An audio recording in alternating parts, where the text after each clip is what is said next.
ഹരേ കൃഷ്ണ. സർവം ശ്രീ രാധാകൃഷ്ണ അർപ്പണമസ്തു. അധ്യായം 13. പ്രകൃതി പുരുഷൻ ക്ഷേത്രജ്ഞൻ. ശ്ലോകം 14.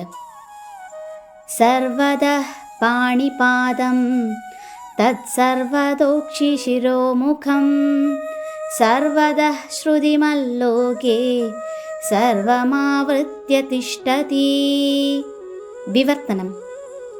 കൈകാലുകളും തലകളും മുഖങ്ങളും നേത്രങ്ങളും ചെവികളും എല്ലായിടത്തും വ്യാപിപ്പിച്ചുകൊണ്ട് പരമാത്മാവ് സർവ്വവ്യാപിയായി സ്ഥിതി ചെയ്യുന്നു. ഭാവാർത്ഥം. എണ്ണമറ്റ രശ്മികൾ പ്രസരിപ്പിച്ചുകൊണ്ടിരിക്കുന്ന സൂര്യനെ പോലെയാണ് പരമാത്മാവ് അഥവാ പരമദിവ്യോത്തമ പുരുഷൻ. സർവവ്യാപ്തമായ രൂപത്തിൽ അദ്ദേഹം നിലകൊള്ളുന്നു. സകല ജീവജാലങ്ങളെയും അത് ഉൾക്കൊള്ളുന്നു.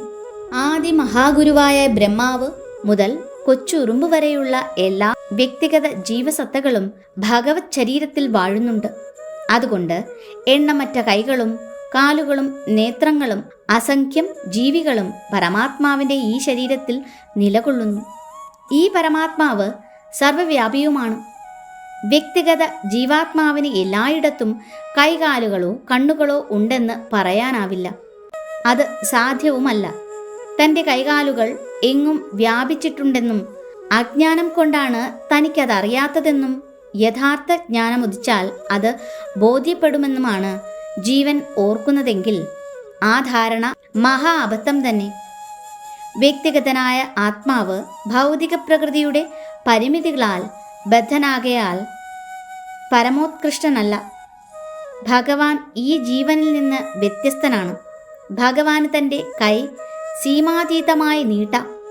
വ്യക്തിഗത ജീവാത്മാവിന് ആ കഴിവില്ലതാനും. ഭഗവത്ഗീതയിൽ ഭഗവാൻ പറയുന്നുണ്ട്, തനിക്ക് ആരെങ്കിലും ഒരു പൂവോ ഫലമോ കുറച്ച് വെള്ളമോ തന്നാൽ താനത് സ്വീകരിക്കുമെന്ന്. ഭഗവാൻ അതിദൂരസ്ഥനാണെങ്കിൽ ഇതെങ്ങനെ സാധ്യമാവും? ഭൂമിയിൽ നിന്ന് വളരെ അകലെ സ്വന്തം ധാമത്തിലിരുന്നു കൊണ്ട് തന്നെ ഭക്തന്റെ ഉപഹാരം അവിടുന്ന് സ്വീകരിക്കും. അതാണ് പരമപുരുഷന്റെ സർവശക്തിത്വം. ഗോലോക ഏവ നിവസത്യഖിലാത്മഭൂതഃ എന്നാണല്ലോ ബ്രഹ്മസംഹിത 5:37 പറയുന്നത്. തൻ്റേതായ ദിവ്യഗ്രഹത്തിൽ സദാ വിഹരിച്ചുകൊണ്ടിരിക്കെ തന്നെ സർവവ്യാപിയുമാണ് അദ്ദേഹം. ഈ സർവവ്യാപ്തിത്വം വ്യക്തിഗത ജീവാത്മാവിന് അവകാശപ്പെടാനാവുന്നതല്ല. തന്മൂലം ഈ ശ്ലോകം നിർദ്ദേശിക്കുന്നത് വ്യക്തിഗത ജീവാത്മാവിനെയല്ല, പരമാത്മാവായ ഭഗവാനെയാണ്. ഹരേ കൃഷ്ണ. സർവം ശ്രീ രാധാകൃഷ്ണ അർപ്പണമസ്തു.